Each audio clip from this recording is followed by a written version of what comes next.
Okay. Okay. Position open. Year end, the Federal Reserve would like to extend them. The Treasury, Secretary Mnuchin would like to use the money elsewhere. From London and New York this morning, good morning. Let's get you some price action. A quiet morning. I have to say, a quiet week in the grand scheme of things. We're unchanged on the S&P coming into Friday. We're down 2 points in the here and now. In the FX market, euro dollar 118.64. Just a little bit of a softer euro here, down 0.1%. And in the bond market, not much to talk about here, Tom. 83 basis points on the session. We are unchanged on the morning. We at Bloomberg, and this is one of the great tools that John Lisa and I use every day, folks, is our headline service. This was invented 30 years ago. It's absolutely definitive. We have in the screens in front of us a global first order condition headline dump. And the latest headline I have on Michigan and the president is the Michigan Secretary of State. Lawmakers haven't confirmed their meeting with the president today. I'm not really sure what the actual fact is, but that's the latest headline I have, away from expected last evening as well. Julie Norman is at University College of London, and of course she has studied the academic tumult of our political system. Julie, it goes back to 1876. Rutherford B. Hayes, a completely different election. Michael Beschloss was heated last night that there's not a comparison to 1876. What is the comparison you see now as this president speaks to state legislators and to election officials? Well, Tom, I think it's pretty unprecedented, obviously, in any recent times. And as you noted, pretty far back in history is the latest we've seen anything like this. And this so far is just an invitation. As you said, we haven't heard of a confirmed meeting yet. But the fact that the president is reaching out, putting pressure on state legislators, presumably to have sway over the pick of electors, maybe contrary to the popular vote, would be something just unprecedented, and I think would spark uproar that we have not seen yet. I think the public has pretty much held it together, but that really would be a tipping point. Julie, we are honored at Bloomberg to have a legal team that's outstanding. Noah Feldman, folks of Harvard Publishing, yesterday on another election matter. Julie, do you see that the judiciary system intrudes into this action and process of the president, or are they really removed from this specific discussion? Right now, I think we see that the judiciary has been pretty removed. We've seen that nearly all of the attempts to push this election into the judiciary system have not gone anywhere. The courts have maintained their integrity and pushed back at most of the lawsuits that had no substantiation behind them. And we obviously don't see anything taking root even at the state level that would push things up to the Supreme Court. So right now, I think we see the judiciary staying pretty independent, and rightly so. Professor, do you have a deadline in mind when this just stops? Now, politically speaking, they could carry on with these theories for a long, long time. But in your mind, just in terms of approaching January 20th, what's the deadline to actually go through the procedure, the process of taking this through the courts? Well, I think that we'll see going into December 14th when the electors actually need to cast their ballots. And if those ballots are cast in a way that aligns with the popular votes, I, again, don't see the courts necessarily getting involved in any way. If at that point there's still questions, challenges, lack of decision among the states, that's the point that I think there would be any kind of judiciary intervention. But I think that's quite unlikely at this point. We see Trump doing a lot of what he's doing to delay the process, to cast doubt on the legitimacy, but to actually move it into the courts with any kind of meaningful outcome would still be quite a long shot. Julie, there's been silence by a lot of Republican leaders, by almost all of them, with a couple of exceptions. And I'm wondering what this means for the Republican domain going forward. I mean, does this mean that there's going to be an adherence to a Trumpism well beyond the Trump presidency? Well, it certainly looks that way, doesn't it? I mean, right now what we've seen is that the Republican officials who have spoken out against Trump have been mostly those in non-elected positions, and nearly all officials in elected positions seem quite concerned still about not alienating Trump as a person, but moreover Trump voters, and recognizing that there's still a lot of support for his messaging among the GOP, and that's just not a risk they're willing to take just yet. Julie, what are you going to study this weekend? I mean, seriously here, with all this uproar and turmoil, you're the pro here. What are you going to focus on this weekend? Well, I'll tell you what I'm actually looking at, Tom. A lot of my work takes place overseas and in places like the Middle East and deeply divided societies. And me and some of my colleagues right now are trying to understand what drives divisions in some of those places and what we can apply from those to the United States right now, and also what prevents conflict in those places and might prevent conflict and smooth this transition in the U.S. right now. Julie, that's quite a comparison. Before we let you go, is that just hyperbole, or do you actually think that's a comparison worth pursuing? Oh, I definitely wouldn't say the cases are a direct comparison, but more that what we look at in terms of indicators for deepening othering, aversion to other political parties, senses of moral differences, all these are things that over the long term just create societal divisions, and those are trends that we're seeing in the U.S. right now. I definitely do not take an alarmist approach. I don't see the U.S. descending into violence, but I do see these deepening social divisions that are a bit reflective of some other places where I've worked, and I think a lot of people in the U.S. are concerned about that right now. Do you see that in other Western democracies as well? We do. I mean, right now, even in the UK, in Europe, there's some of that. I would say the U.S., though, really is at a different point. I think a lot of the populist messaging throughout Europe has embedded that a little bit, but more in the continent than the UK. But the U.S., we do seem to see a different kind of a division between kind of two different kinds of America that are not really that far apart on a lot of issues, but seem to just have these social divisions that are becoming deeper rather than bridged. A conversation we'd love to continue another time. Julie, thanks for your time today. Julie Norman there, University College of London professor on the divisions in the United States of America that have been evident for a long, long time. But once again, Tom Keane, back to the surface and focused on in a big way. Yeah, she said that with great humility, and of course she's got to be careful what she says. John, all it comes down to is, are we becoming like, say, Sudan, or, you know, pick 7 other countries that are third world? Which is ridiculous, and I'm it's not. ridiculous. And that's not what she was suggesting saying. And that's not what she was Come on, saying. that's what she's saying. No, she was saying what lessons can be drawn from that. That can Yeah, be I applied. agree. I'm the one doing the hyperbole here. I get that. She's being responsible. I get I'm that not. too. I get it. Lisa doesn't get it. But the point, you know, come on. But the issue here is, you look at the newspapers, the Bloomberg.com, and it's original in America right now. That is a fact. Torsten Slok's up next. I wonder what he's got to say on that, or rather, what he hasn't got to say on that. Apollo Management Chief Economist in a new seat.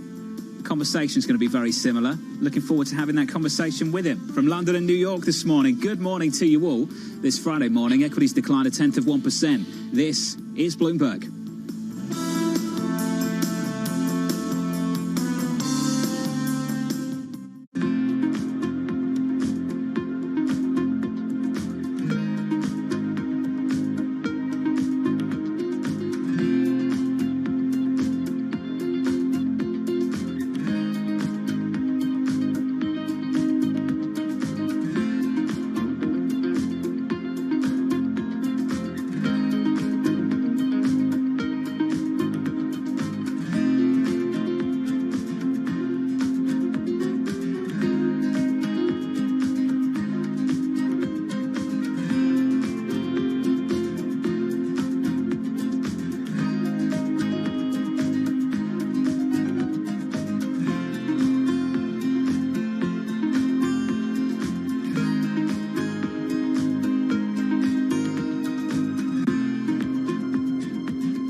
Well, the main instruments on board include a dual frequency radar altimeter, and This is the primary instrument of the mission, and that's the one that's measuring sea surface height, significant wave height, and wind speed over the ocean. And from those measurements, we can actually have the superb measurements that we expect of sea level rise, but also the waves. The significant wave height, which is the top 1/3 of the waves, if you were to look at them in time. Sea level rise is accelerating, and it is not geographically uniform. In some regions, the rate of rise is 2 to 3 times faster than the global mean. This means that in this region, the elevation since the beginning of the 90s is now nearly 30 centimeters, which is not negligible.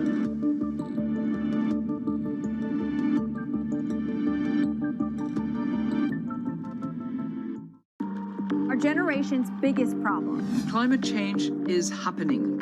And the world's most innovative solutions. Transport, industry, buildings, electricity, all of those things. Everything you need to know about our changing environment, the politics of global warming. We can and we will deal with climate change. In the fight against climate change, Bloomberg Green has you covered.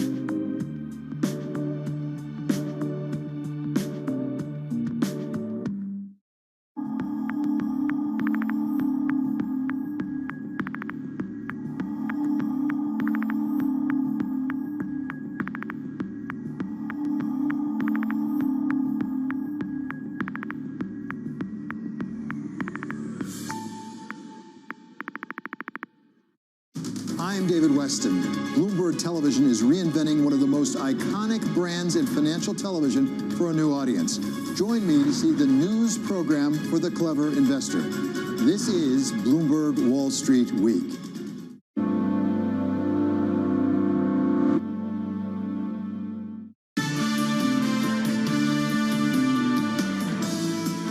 From London and New York this morning, good morning. This is Bloomberg Surveillance, and here is the price action this Friday morning. I have to say the news flow really impressive. The price action, it's a bit of a snoozer this morning. The S&P 500 down about 0.1%. The Nasdaq just a little bit firmer. The Russell a little bit softer. The division between the two, I know that's where the story's been. We've been talking about it repeatedly over the last week. Over the last month, the Nasdaq up about 8%. You've had double the return on the small caps on the Russell. This morning, the small caps just a little softer, down 0.2%. Switch up the board. I'll finish on the bond market quickly. Small caps, the cyclicals, they've done nicely over the last couple of weeks. The bond market's not come along for the ride. We've talked about that many times this week. I think it's worth repeating. The spread between 2s and 10s, about 67 basis points when we woke up 2 Mondays ago before the vaccine news. That's basically exactly where we are right now. 10s at 83 basis points, 30s at 154. And Tom Keene, you might have had the cyclical move, that rotation into cyclical equities, the banks.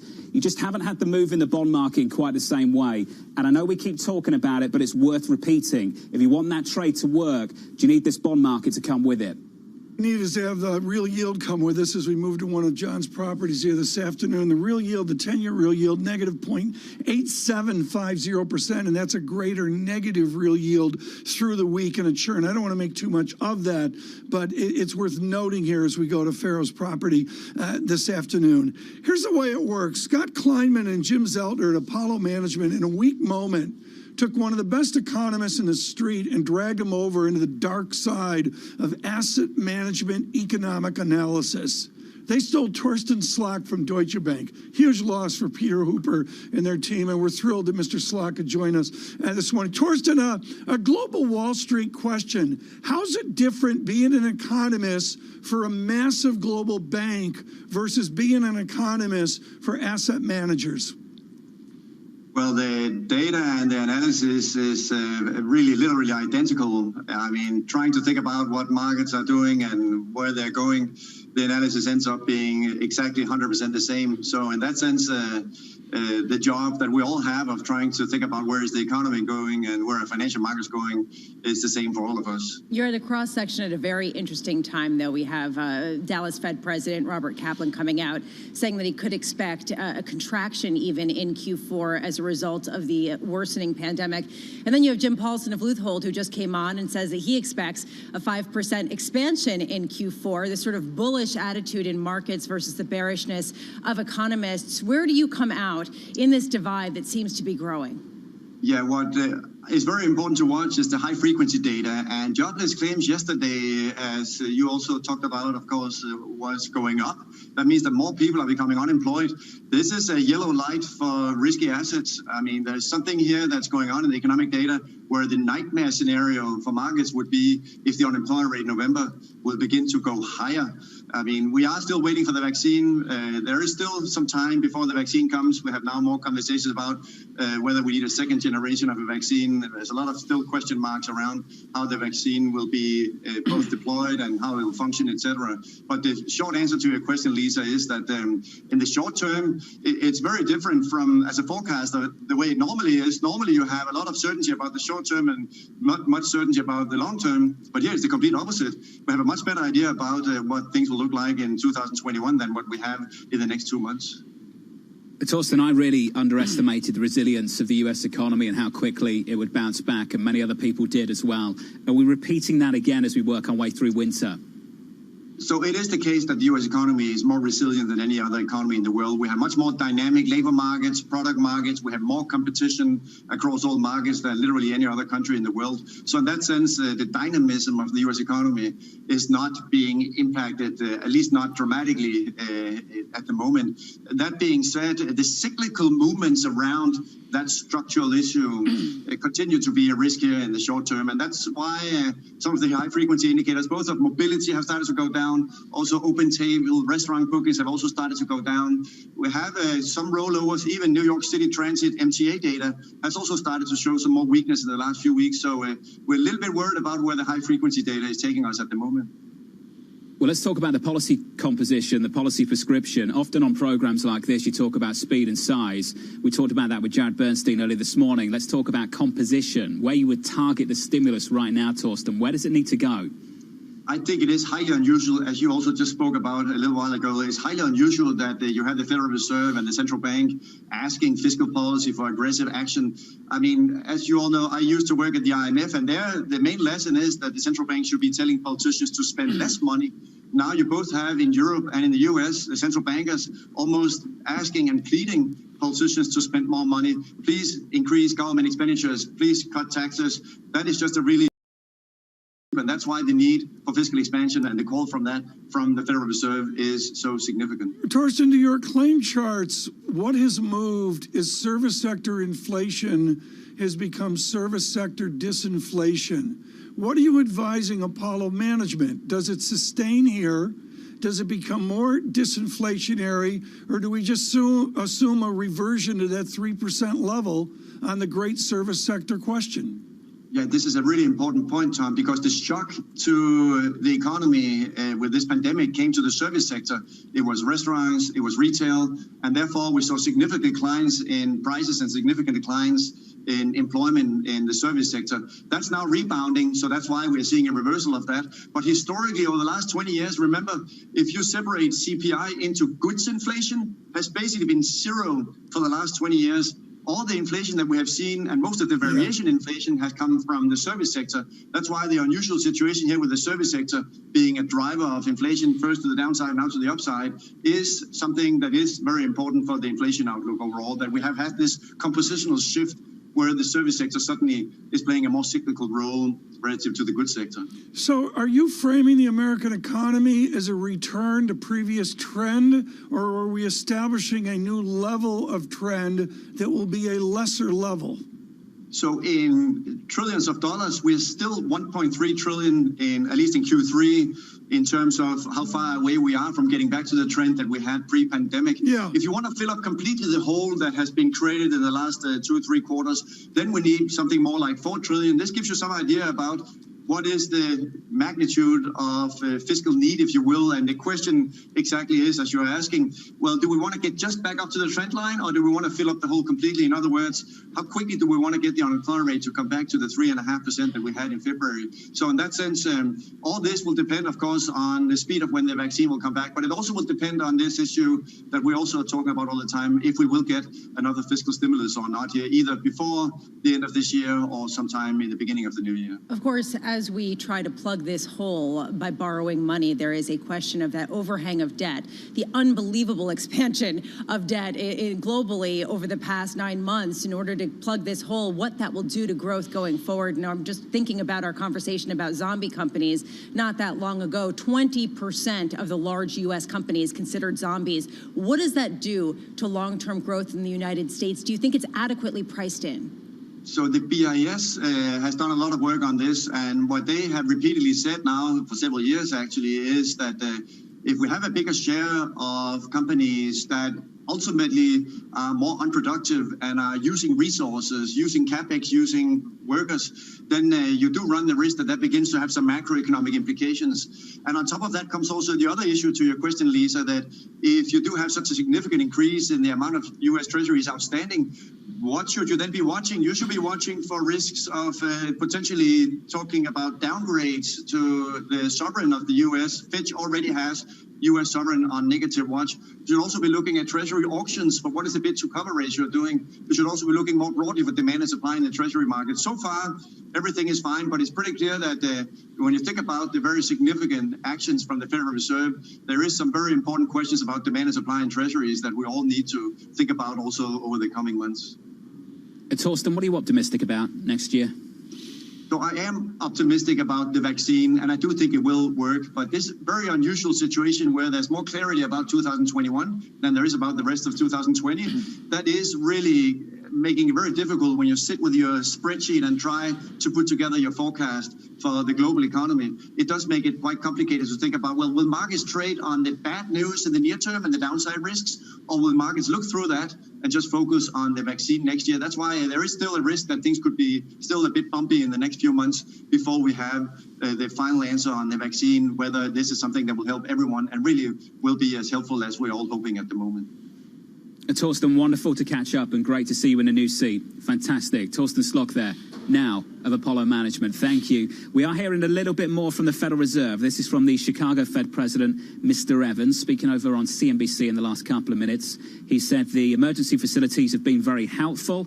He calls the Treasury decision on those Fed programs, quote, Tom, disappointing. Yeah. That tension just starting to build as the day progresses. You know, you wonder here, and again, Mr. Mnuchin, I think, scheduled to be on the Death Star as well. Maybe we'll see that coming up this morning. And, John, you know, we'll just see where we are come into Friday and into the weekend as well. It's a movable feast. I should point out the president has tweeted at least 8 times this morning. It is about the themes that he is focused on right now. Nothing, John, to really state about it, but nevertheless, we can state that the president has greeted that beautiful day in Washington.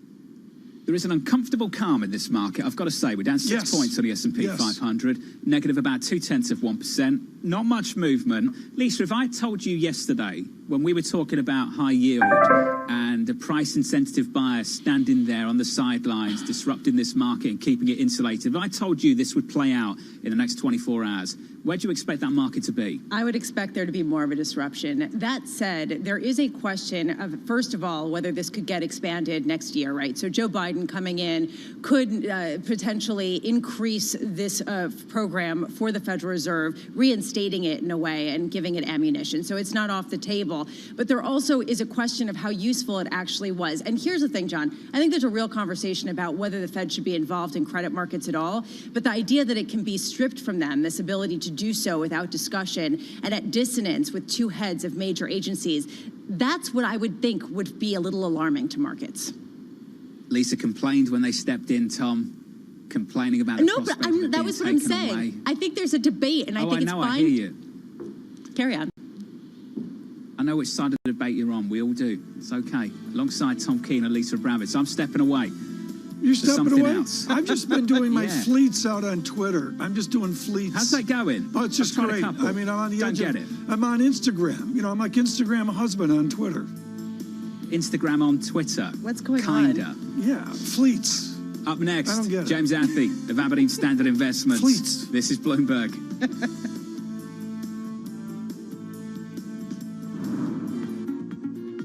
With the First Word News, I'm Rishka Gupta. If the FDA gives the green light, that coronavirus vaccine from Pfizer and BioNTech could be used in the US next month on high-risk populations. The drug makers say they will file today for an emergency use authorization. Earlier this week, they said a final analysis of clinical trial data showed the shot was 95% effective at preventing the disease. The Trump campaign lost another one. Last night, a federal judge refused to block Georgia from certifying its election results. A hand recount showed that Joe Biden won in Georgia by more than 12,000 votes. Earlier in the day, a judge in Arizona threw out a suit seeking an audit of the vote in a pivotal county. And the Trump campaign pulled the plug on its own suit in Michigan, falsely claiming it had stopped the state's vote certification. There's rest split between the top two U.S. economic policymakers. Treasury Secretary Steven Mnuchin called on Fed Chairman Jerome Powell to return money for several Fed lending programs that rely on Treasury's backings. Minutes later, the Fed put out its own message. It urged that all of the lending facilities be kept in place. Mnuchin told Bloomberg that companies don't need more loans, they need grant money, which must come from Congress. And Congress is getting closer to that $1.5 trillion spending bill that would avert a government shutdown next month. Aides to House Speaker Nancy Pelosi and Senate Majority Leader Mitch McConnell met to hash out the details. Global news 24 hours a day on air and on Bloomberg Quick Take, powered by more than 2,700 journalists and analysts in more than 120 countries. I'm Rishka Gupta. This is Bloomberg.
It came in better than expected, not only in terms of job creation, but also a sharp fall in the unemployment rate consistent with higher labor force participation. That's really good news. Overall, the gain was solid, but even while this is a very robust pace of job gains, it's a lot slower than it has been in the summer months. Great that we saw the job gains we did, but they still are diminished from what they were, of course, back in April and May.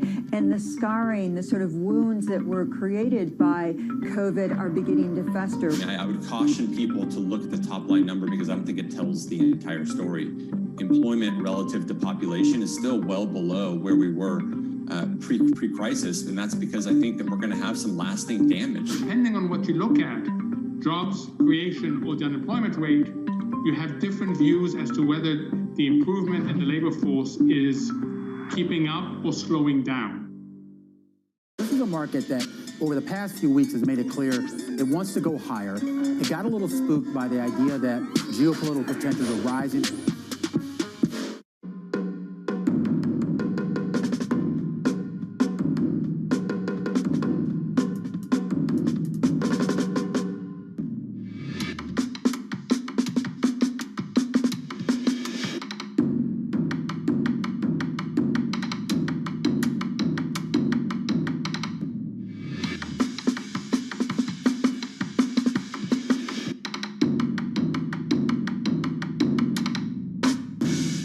Valuations, particularly, sort of the technology landscape, have gotten to some pretty extraordinary levels. So I think it's not a surprise. I don't think it's any indication of the beginning of the end, but I do think markets don't like uncertainty.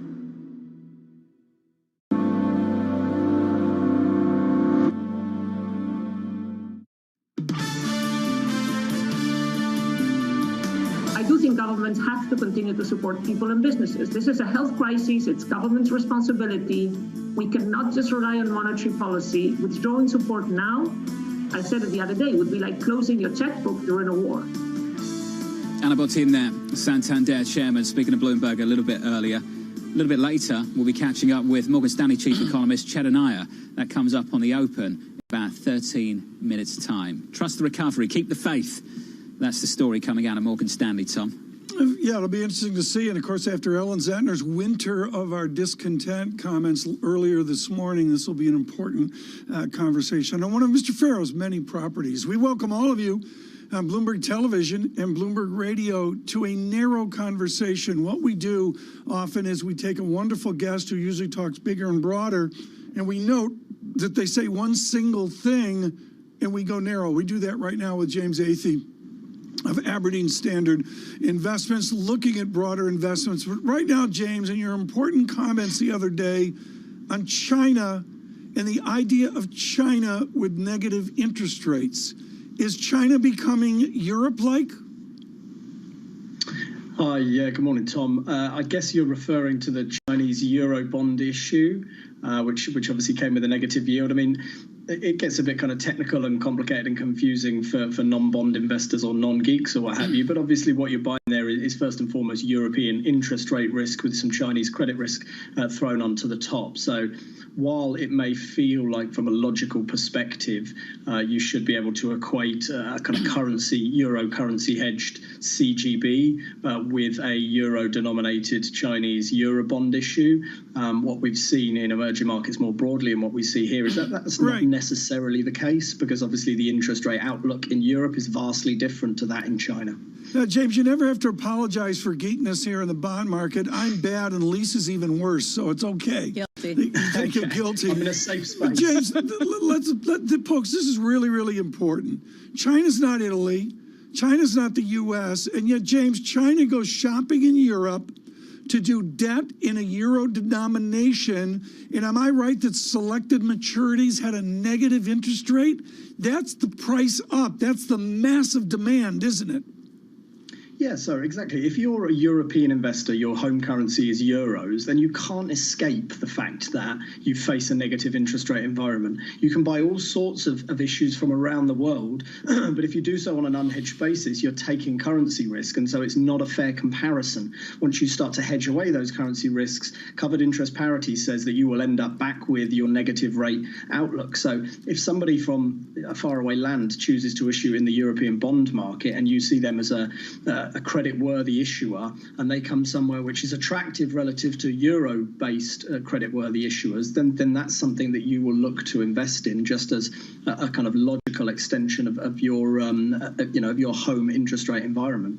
James, one reason why I was really excited when I saw that we were going to speak with you today is you've had a very realistic outlook on credit worthiness at a time of uncertainty economically for corporations globally. I'm wondering your response to this morning's news about this growing rift between the Treasury Department and the Federal Reserve over this extra money that went toward buying corporate bonds and municipal bonds. And it raises a question, and the key question in my mind, how much of a backstop have these Fed programs been to credit, prompting the low yields that we see today? Hi, Lisa. Yeah, thanks for using the word realistic rather than something more pejorative, possibly miserable might have been more appropriate. No, she does that Monday through Wednesday. Early in the week, James, is when she goes pejorative. I see. I've caught her on a good day then. So when I studied economics was the study of the efficient allocation of scarce resources. Well, I'd like to believe that, money is still a scarce resource ultimately, and so governments must choose where to put their resources. And to me, it seems that there was a lot of money backing those programs which had thus far gone unused, and there is still a lot of economic need within the US economy rather than within US financial markets. And so to make that choice to say, hey, look, there's nearly $600 billion there that maybe we could deploy in the domestic economy without going through a lot of political rigmarole, that might be a more appropriate, a more desirable, a more efficient allocation of those resources. So I think that's a perfectly reasonable thing. If we get into some sticky situations further down the line, of course, Treasury can choose to appropriate appropriate funds to back those programs again. That's, this doesn't preclude that occurring. How much have those programs backstopped markets to this point? Well, I'd say they've been incredibly effective. Nobody wants to fight the Fed. Actually, that don't fight the Fed has become to blindly follow the Fed for many investors. So I think they have been very effective, mainly through the sentiment channel, not necessarily through mechanics or liquidity provision. James Athey, thank you for being with us, particularly those comments on negative interest rate issued of euro paper by China. He's with Aberdeen Standard. Lisa, I must admit, it is an extraordinary Friday.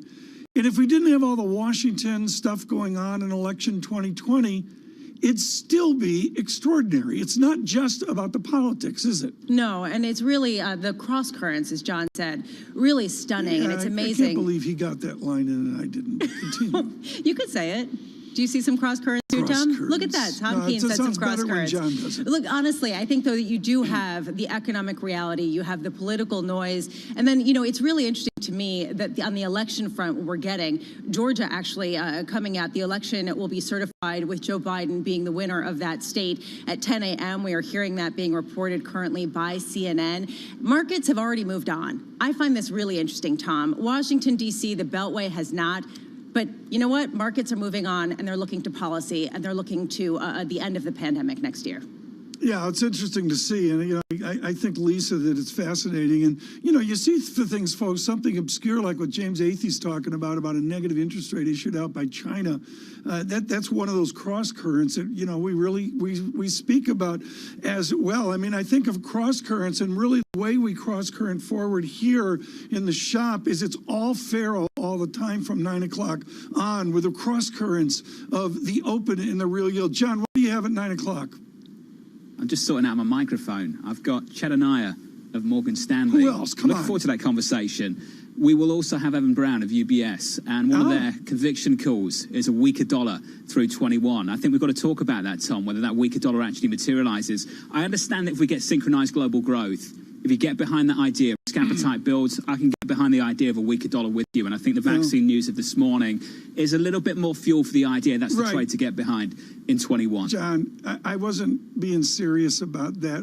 Tottenham, Manchester City, what do you think? I mean, we get back to real football. I think City's in a bit of trouble if they don't beat your Tots tomorrow. The Tots are on fire, but do the Tots have a defense? I don't see the defense. Is it really evident there? Where's the Virgil? I love how educated you've become on this. They don't have the Van Dijk type of player in the back four for the Tots, but they have a great strike force. What I can't about believe Arsenal? I'm even calling them the Tots. Well, that's Lisa knows more about Arsenal than anyone. The Gooners, the Gunners. Yeah, I'm sitting here. I'm trying to. I'm looking at my screen. I'm looking at markets, I've got to say. But carry on with the Premier League. You look at your screen? Yes. Lisa, my show on and radio, us out. folks, on radio, we have a breaking news banner that's in red for Arsenal. That's how much we accommodate Lisa. John, have a great day. Seriously, folks, John Farrow on the Real Yield this afternoon. It'll be a must watch. David Weston at 12 noon, an important conversation on the markets. This is Bloomberg. Good morning.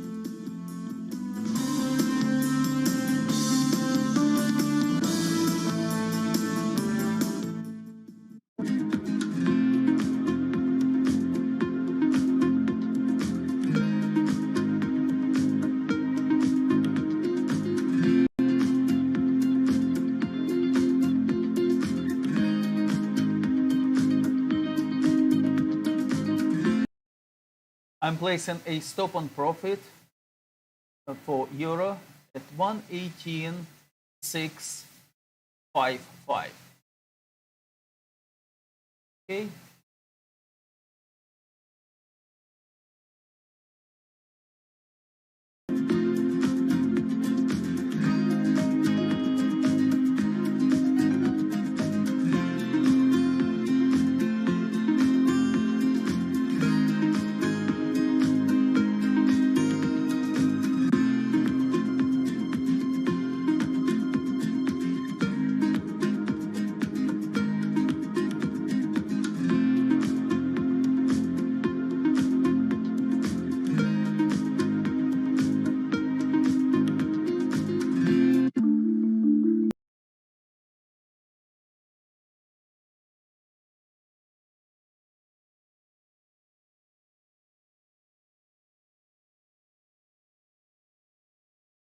once it goes into this plant, it's heated up very quickly to 600 or so degrees. It basically carbonizes it, turns it into a carbon-rich material.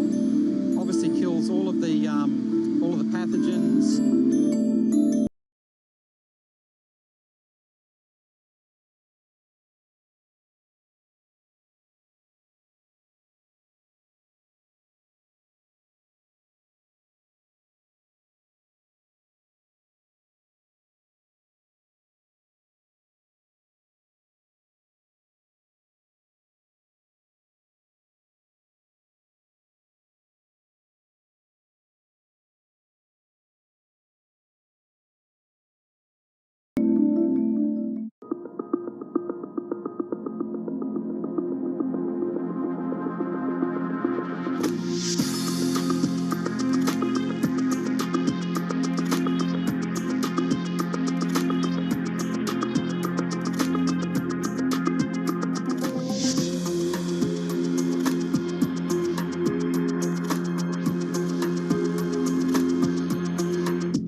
Give you a sense of the real-time action, the 10-year yield tumbling now 11 basis points, so continuing in this knee-jerk risk-off feel.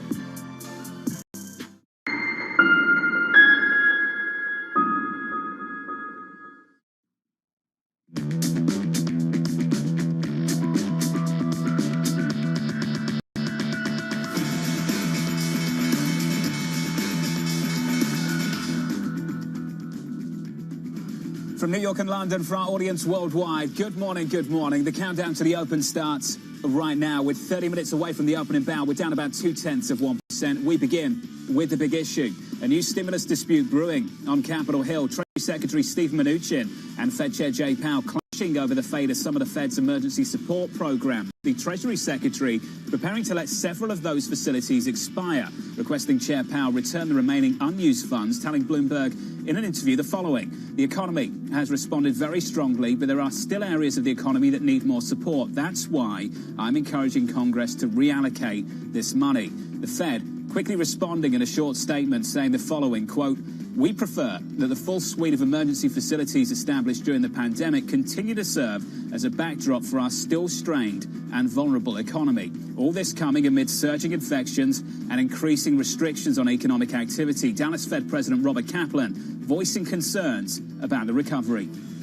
It is possible we could have negative growth if this resurgence gets bad enough and mobility falls off enough so that local officials, even though they don't want to do more restrictions, they don't have a choice.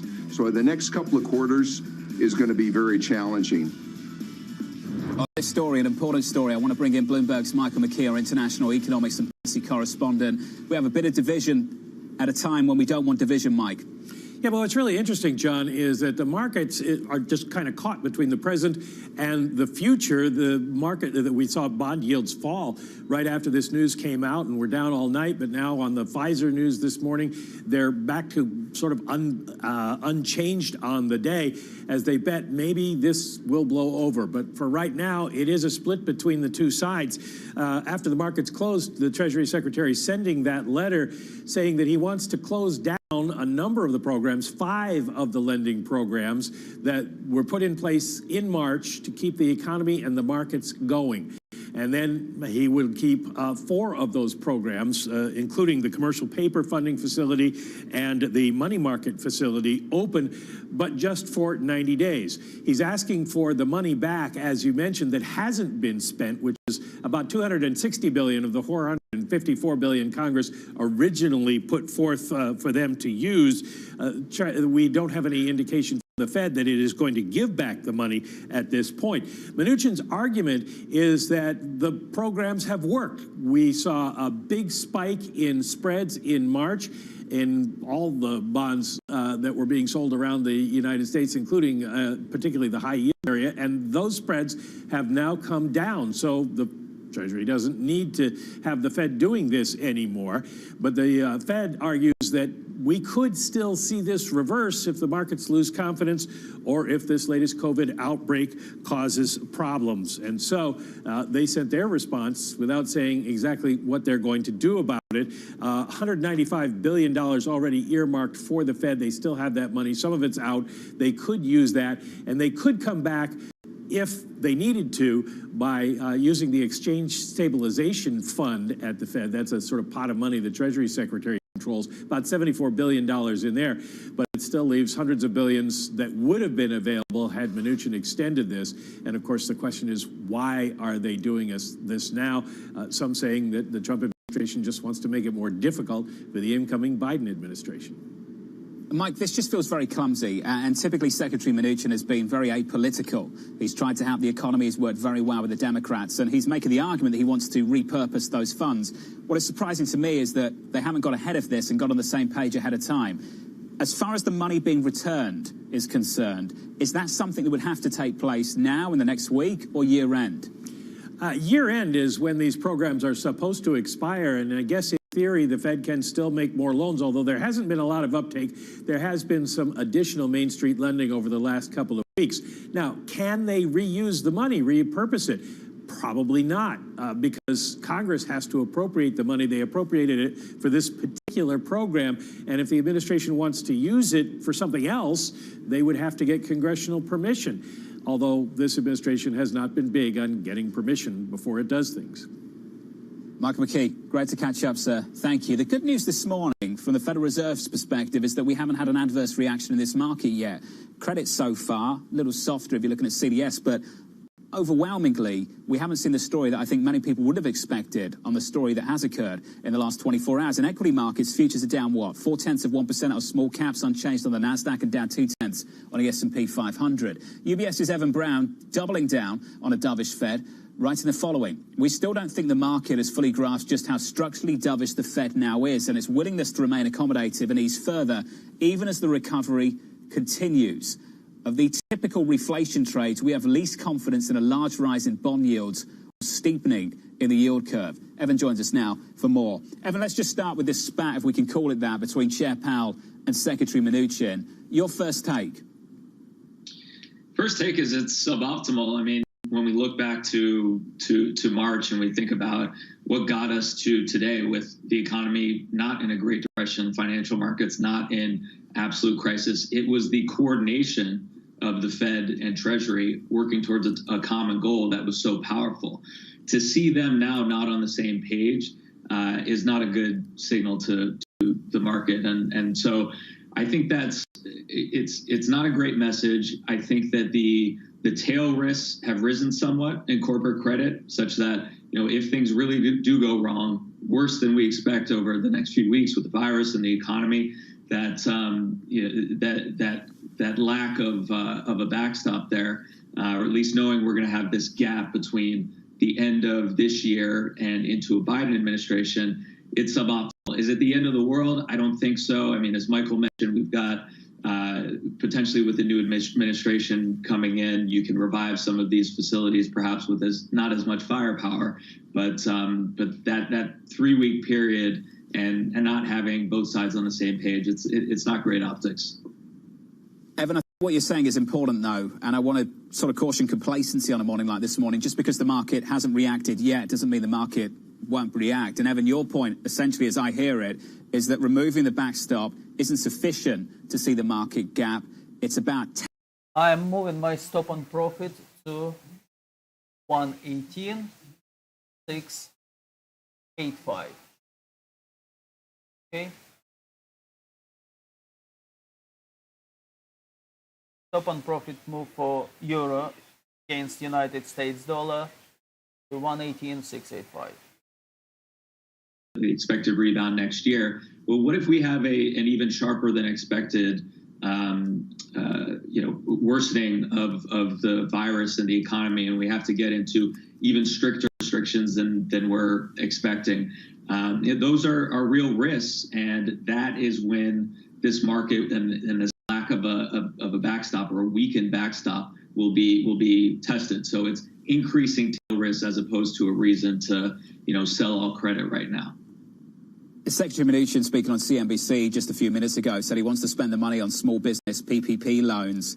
The market should be comfortable that we have the capacity left. How comfortable are you with the follow the Fed strategy that so many people have lined up behind over the last 6 months? So, I still think that, the Fed is providing very powerful support. We know that, but to get the economy really in a place where it needs to be to bridge people through the next few months, I think most people would agree that having a little more fiscal support would help, potentially a lot more fiscal support depending on how bad things get. So the Fed has kind of done its job, and it's staying dovish, and we could expect some extension of asset purchases, or at least the weighted average maturity of those in December. Perhaps the Fed will have to do more, or feel they have to do more, given that some of these backstops are being weakened. But yeah, I think the way we're going to get the extra support and momentum from the economy, it's not from the Fed easing further. It's from us getting fiscal policy where, the near term at least doesn't look great, and looks like we're waiting into January and the new president to get something. Well, let's get the market calls. You've lost confidence in high yields and a steeper curve. You've seen that over the last couple of weeks. That curve has hardly moved 2 Mondays ago from where it was. Same with the 10-year Treasury yield, where you've got confidence right now. Your conviction trade, sustained dollar weakness through 21, Evan. What drives it? Yeah, so what drives it is the picture on global growth and also relative growth. So the U.S. might have a bit of a soft spot here. We don't think a recession or anything like that, but a bit of a soft spot. When you look around to the rest of the world, what do you see? You still have pretty solid credit impulse from China. We're seeing today copper at new highs. You still have a solid impulse, fiscal impulse from Europe. You still have coming a new fiscal plan coming out of Japan. And so the relative growth differentials are going to shift a little bit in favor of the rest of the world compared to the U.S., at least over the next few months before we have that normalization in the vaccine. And then I think the other thing is kind of what we discussed on the Fed and the market not fully grasping the Fed's, what has really changed with the change in the Fed's framework. The market keeps trying to price in this hike into 2023. And when the Fed in their own projections has said, we're not going to hike in 2023, as the economy does recover, the Fed is going to say, you know what, we're still digging in because we want to see that inflation overshoot. We're just not going to get that for a while. So it's going to be hard for other central banks to outdove the Fed. And yeah. I think that puts a structural downtrend on the dollar. I hear you, Evan. I think that's when the reaction function over the Fed and that shift in the reaction function gets powerful, is when we start to see the recovery through 21, and they just shrug. Evan, great to catch up. Send my best to the team, won't you, Evan? Position closed on euro at 118.685. Here's Abigail. John, small moves on the surface in the pre-market similar to yesterday. Beneath the surface, though, let's take a look at some of the bigger movers, starting off with some of the vaccine-related companies. We have the shares of Moderna and BioNTech both popping higher on the news. The headlines that the EU may approve COVID vaccines, and they may be ready to spend $10 billion on these vaccines. The stock's reacting very well. Foot Locker is higher on a very strong quarter. They put up the same-store sales of up 7% versus an expectation of a small decline. Williams-Sonoma soaring up 8%. Their comps were really soaring, up 24%. They beat earnings by 84% to put up $1.21 in earnings. And the reason I'm bringing this up, it seems to be in contrast with the retail sales. So there seems to be these idiosyncratic pockets of strength in retail. And then, John, one sector that is weighing just a bit on the S&P 500, the banks, it stands out because we do have the yield curve steepening just slightly. Yields are higher, so it may have to do with that spat between Treasury and the Fed, John. Good point. Coming up on this program, the CDC issuing a Thanksgiving travel advisory with restrictions ramping up across the country. That conversation up next with Nisha Patel of Parametric. From London and New York this morning, good morning. 18 minutes away from the cash open. Futures down 6. This is Bloomberg.